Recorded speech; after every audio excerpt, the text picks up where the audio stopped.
வணக்கம். உங்களோட வாழ்க்கையில் நீங்கள் யாருக்காக எல்லா விஷயத்தையும் தூக்கி போட்டுட்டு தியாகம் பண்ணீங்களோ, யாருக்காக எல்லாத்தையும் பகைச்சிக்கிட்டு நீ மட்டும் இருந்தால் போதும் அப்படின்னு சில உறவுகளோட கை கோர்த்து நிற்கிறீங்களோ, அவங்க ஒரு சில காலத்துக்கு மேலே ஒரு சில நேரம் வரும்போது உங்களை ஒரு ஆளாக கூட மதிக்க மாட்டாங்க அப்படிங்கிறது தான் நிதர்சனமான உண்மை. நிறைய பேரோட வாழ்க்கையில் அனுபவித்த ஒரு அனுபவ உண்மை அப்படின்னா நான் சொல்கிற இந்த விஷயம் தாங்க.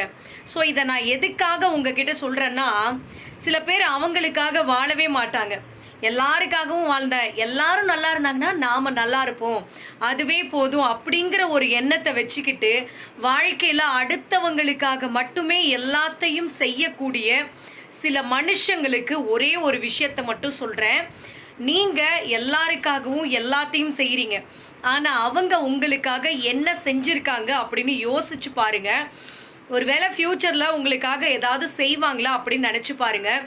உதவிங்கிறது, அன்புங்கிறது அடுத்தவங்க செய்வாங்களா அப்படின்னு எதிர்பார்த்து செய்கிறது கிடையாதுன்னு நானே சொல்லியிருக்கேன். அதெல்லாம் அந்த காலம். ஆனால் இப்போ ஒரே ஒரு விஷயத்தை ஞாபகம் வச்சுக்கோங்க.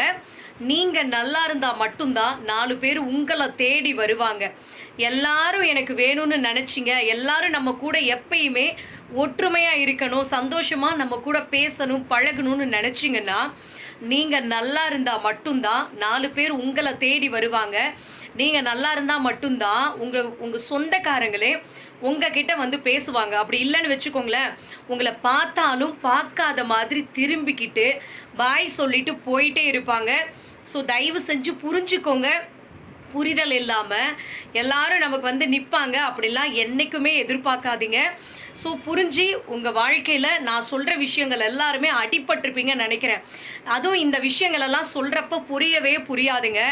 அடிப்பட்டதுக்கு அப்புறம்தான் இவங்க அப்போவே சொன்னாங்களேங்கிற எண்ணமே உங்களுக்கு வரும்.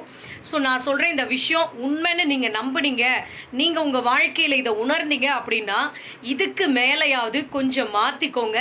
நீங்களும் நல்லா இருங்க, உங்களை சுற்றி இருக்கிறவங்களையும் நல்லா வச்சுருங்க. அதுதான் நான் சொல்கிறேன். ஸோ எல்லாரும் நல்லா இருக்கணும், எல்லாருக்கும் நம்ம எல்லாமே பண்ணணுங்கிறதுக்காக உங்களை நீங்கள் இழந்துடாதீங்க, உங்கள் வாழ்க்கையை நீங்கள் வாழாமல் வீணாக்கிடாதீங்க அப்படிங்கிறது தான் சொல்கிறேன். ஸோ நீங்கள் வீணாக்கினதுக்கு அப்புறம் 4 பேர் வந்து உங்ககிட்ட என்ன சொல்லுவாங்கன்னா, எனக்காக நீ இவ்வளோ தியாகம் பண்ணியிருக்கிய, ரொம்ப நன்றி அப்படின்லாம் யாரும் சொல்ல மாட்டாங்க. உன் வாழ்க்கையை நீ ஏன் வாழாமல் வீண் பண்ணின, நானா உன்னை இதெல்லாம் பண்ண சொன்னேன், நீயா பண்ணிவிட்டு இப்போ வந்து சீன் போடுற அப்படின்னு சில விஷயங்களை சொல்லுவாங்க. ஸோ அதனால் முடிஞ்ச வரைக்கும் அடுத்தவங்க சொல்லாத மாதிரி நம்ம வாழ்க்கையை நம்ம நீட்டாக சூப்பராக வாழணும் அப்படிங்கிறத தெரிஞ்சுக்கோங்க. இந்த வீடியோ பதிவு உங்களுக்கு பயனுள்ளதாக இருக்குன்னா மறக்காமல் கமெண்ட் பண்ணுங்கள். நன்றி, வணக்கம்.